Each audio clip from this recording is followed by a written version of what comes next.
سلامونه درنو دوستانو، هیله مند یم چې روغ جوړ به یاست. څه ډول کولی شو چې خپل واتساپ ته فنګر ورکړو چې په فنګر باندې خلاص شي. دوستانو طریقه ډیر زیات ساده او سیمپل ده. تاسې به راشئ خپل واتساپ به اوپن کړئ، تر هغې وروسته به تاسې د درې ټکو باندې کلیک وکړئ او سیټینګ ته به راشئ. چې کله هم تاسې دوستانو سیټینګ ته راغلی، تر دې وروسته به تاسې راشئ پرایویسي ته. ګورئ دلته موږ دوستانو پرایویسي لرو، په دې باندې کلیک وکړئ. چې کله مو کلیک وکړ تاسې به لاندې راشئ، دلته موږ سره د اپ لاک په نوم باندې یو اپشن ده. کله چې تاسې په اپ لاک باندې کلیک وکړ، دلته فقط تاسې ته یوه ګزینه ده چې انلاک ویت بایومیټریک لیکل شوی ده. دا چک به دوستانو تاسې ورته آن کړئ.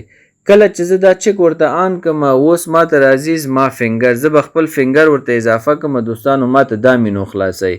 کله چې دا مینو راته خلاص کړ، دلته ماته څو خبرې لیکلې دي: اتوماتیکلی لاک، امیډیټلی یعنی فورا لاک، آفټر 1 منټ.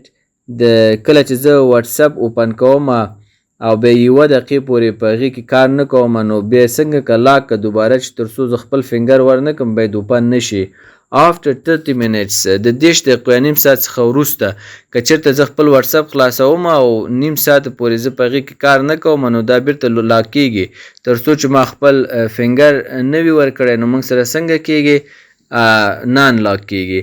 نو په دغې سمپل او ساده طریقې سره دوستانو موږ کولی شو چې خپل واتساپ ته خپل فنګر ور اضافه کړو چې یوازې زموږ په فنګر باندې واتساپ اوپن شي او د بل چا په فنګر او بل څوک ونه شي کولی چې زموږ واتساپ اوپن کړي.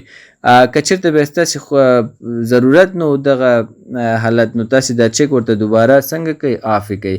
چې کله مو آف کړ، تاسې هر کله چې وغواړئ خپل واتساپ اوپن کړئ، فنګر له تاسې څخه نه غواړي. خو که دا چک هم آن کړی او فنګر مو ور اضافه کړی او په هغه درې اپشنونو کې مو یو ورته انتخاب کړی و، که یوه دقیقې یا 30 دقیقې یا امیډیټلی، نو په هماغه اساس تاسې سره کار کوي او ستاسې واتساپ له تاسې څخه فنګر غواړي.